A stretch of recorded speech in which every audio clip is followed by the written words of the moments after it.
ఎట్టకేలకు రఘురామకృష్ణంరాజు తెలుగుదేశం పార్టీ అభ్యర్థిగా ఉండి అసెంబ్లీ నియోజకవర్గానికి ఈరోజు వాళ్ళ అబ్బాయి 2 సెట్ల నామినేషన్ దాఖలు చేయడం జరిగింది.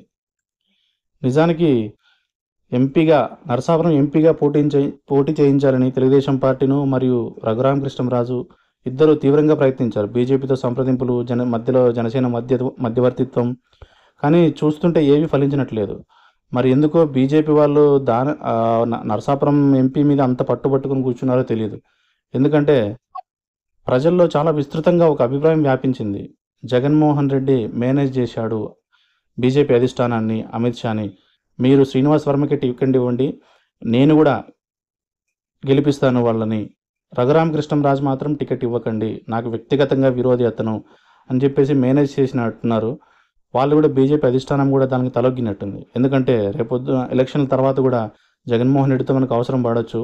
అందుకని ఎందుకు ఎలక్షన్ ముందు తనతో వైరం తెచ్చుకోవడం అని చెప్పేసి వాళ్ళు కూడా విని ఈ టికెట్ మీద పట్టు సడలకుండా ఉన్నట్టు అనిపిస్తూ ఉంది.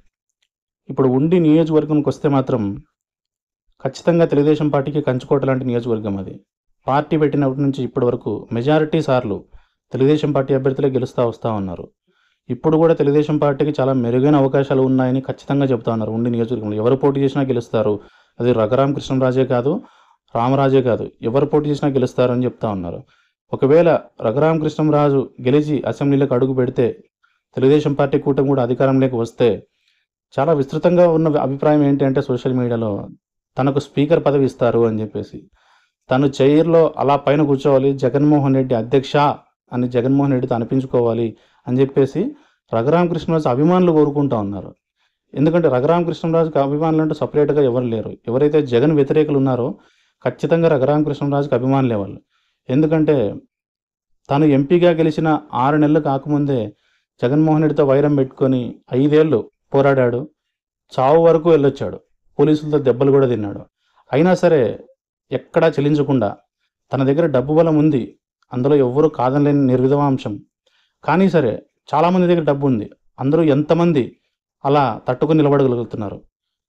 ఆ ఫైర్ ఉంది తనలో. కాబట్టి తెలుగుదేశం పార్టీ కూడా ఇలాంటి వాళ్ళని మనం వదులుకోకూడదు, ప్రజల్లో చెడ్డ పేరు మనకే వస్తుందని చెప్పేసి పార్టీలకు చేర్చుకొని మరి ఉండి నియోజకవర్గం అసెంబ్లీ అభ్యర్థిగా పోటీ చేయిస్తున్నారు.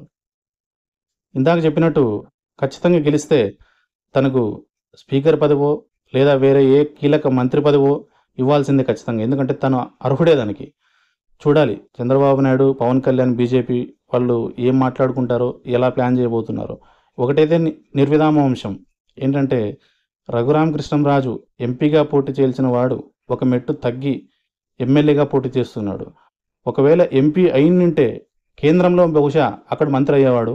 ఒకవేళ ఇక్కడ ఎమ్మెల్యేగా గెలిస్తే మేబీ ఈ కూటమి తరఫున ఇక్కడ మంత్రి అవుతాడేమో.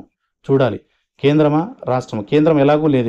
ఇప్పుడు రాష్ట్రంలోనే మంత్రి పదవి వస్తుందా లేదా స్పీకర్ పదవి వస్తుందా. బట్ ఏదైనా సరే పదవికి మాత్రం ఖచ్చితంగా అర్హుడే అని చెప్పక తప్పదు. ధన్యవాదాలు.